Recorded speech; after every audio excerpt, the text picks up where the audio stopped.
You know, when you see someone on Instagram or wherever, you can so easily be fooled to think that they just woke up one day and then they were suddenly in that place. I used to talk about failures a lot, about everything that didn't go well and how I felt about it. So it's definitely not something I'm afraid of sharing, but I do think that I've kind of forgotten about it lately. So I think it's time to talk about failures. And that's what I'm going to do today. In case you don't know me, I'm Ingvild Kolnes, and this is my podcast, Sustainable Photography. As I said, I wanted to talk about failures today, and that is because I'm in Kristen Sweeting's mastermind. If you don't know Kristen Sweeting, you are definitely missing out. So go check her out for sure. On our last call, the topic was failures. And it just really reminded me of how important it is to talk about. It's so easy to become defeated when you think that everyone else is doing great and you're the only one that's struggling. Especially if you kind of started off just getting booked really easily and it wasn't hard for you. If you're just one of those people who, things have just been rolling and then suddenly it kind of just stops, that can be extra hard because you're not used to having to work to get clients in the door. On the other side, I think it's hard to do really well if the people around you isn't. I think you need both. You need that balance in a way, something to get inspired by and to really stretch after, and something to kind of comfort you and make you see that you're not alone when you're feeling low. So I thought I'd just mention a few things where I've messed up, where things haven't gone to plan, and maybe you can recognize some of these things. A few years ago, I had a mini shoot and no one booked. Kind of painful because it was in a time where I felt like everyone was doing mini sessions and I should do it too. So I'd set aside a day and I was sure it was going to be so easy, but then no one signed up. And I also had a launch of my program a few years ago, probably 3 years ago, and no one signed up.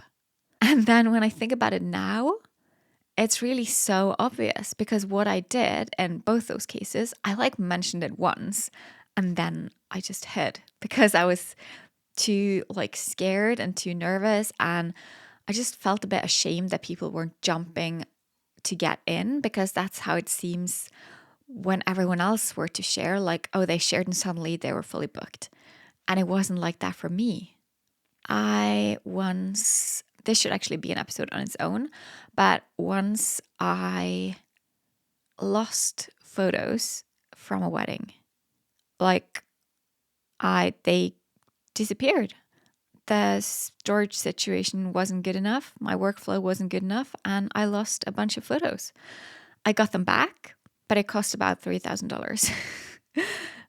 Really painful, really stressful, and I said to myself that I couldn't be a photographer anymore because clearly I don't have what it takes, because I'm so disorganized. I'm just all over the place and it's just too stressful. It's too much to think about. All those memory cards and all the hard drives and everything is just too much for me.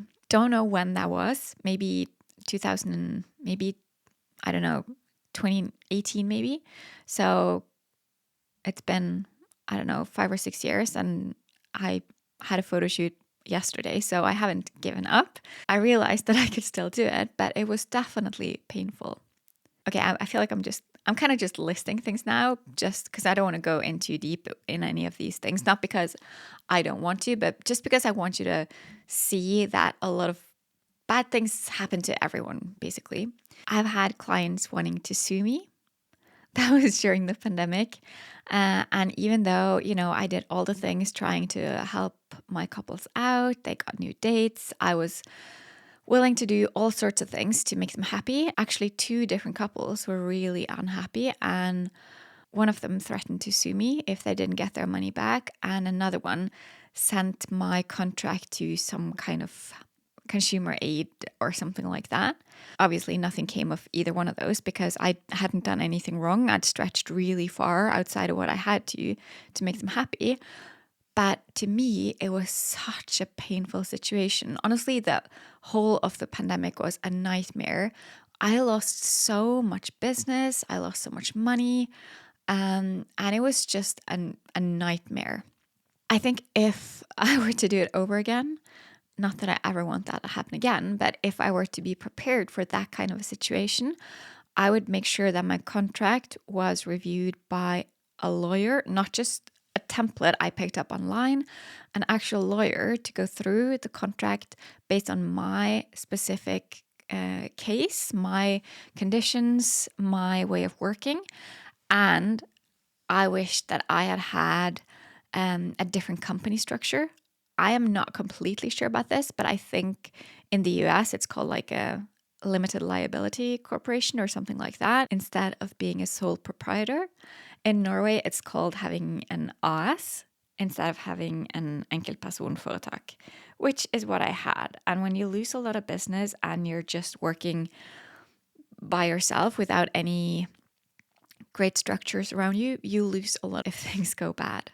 I started photographing clients in 2010, so it's been many years and many, many clients. So, of course, some of those haven't been happy. I've had clients who were really not loving my editing style. I've had clients who've had really bad wardrobe choices. And I would say in both those cases, it was definitely a lack of communication on my end. And I think that's something most of my mistake cases have in common. It's about a lack of communication. It's about me not being clear enough, taking things for granted, and it just doesn't work. I've also got a couple of mistakes that are about my lack of confidence and lack of business skills. And that is that I lost money for years because I had underpriced myself. I had no idea what it took in terms of money and time and effort to have a real business. And I would also say that I have wasted a lot of time and a lot of money trying to do everything myself instead of investing in help and mentoring and people to just do things for me. I've been so stubborn thinking that I could just do everything myself, and I can't do everything myself. That's just not possible. I can't be the best at everything, and I'm sure you can't either. So just make sure that you're making good decisions. Okay, so if we're going to fast forward a few years, I don't think too much about the mistakes I make anymore.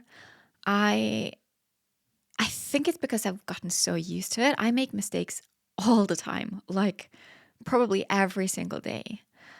Whenever I make a mistake now, I just try to fix it as soon as possible and I don't beat myself up about it. And I think in many ways, it's almost good to make some mistakes. If you make mistakes, spelling mistakes and broken links and all that, it can weed out clients you don't really want. And some of the mistakes we make are, I'm not going to say they're inevitable, but trying to close all those loops and fix all the holes before putting something out into the world, it's going to take so much time that you're really going to be missing out of a lot of clients and business, and that's going to be a mistake of its own. And to me, if I think about success, what is succeeding, it feels like such a final stage. So I don't know if I've succeeded or not.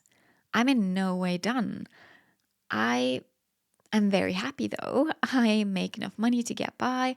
I have the very best clients and I love what I do and the life that I've created. But I definitely think that there's a lot more for me to learn and to figure out. And there's definitely also a lot more mistakes to be made for sure. But the reason I got here though, past all the difficult clients and the struggling financial situation, which lasted way longer than it needed to, all the unknowns and the hard times, the reason I got through all that was just because I didn't give up. I didn't give up when I wanted to.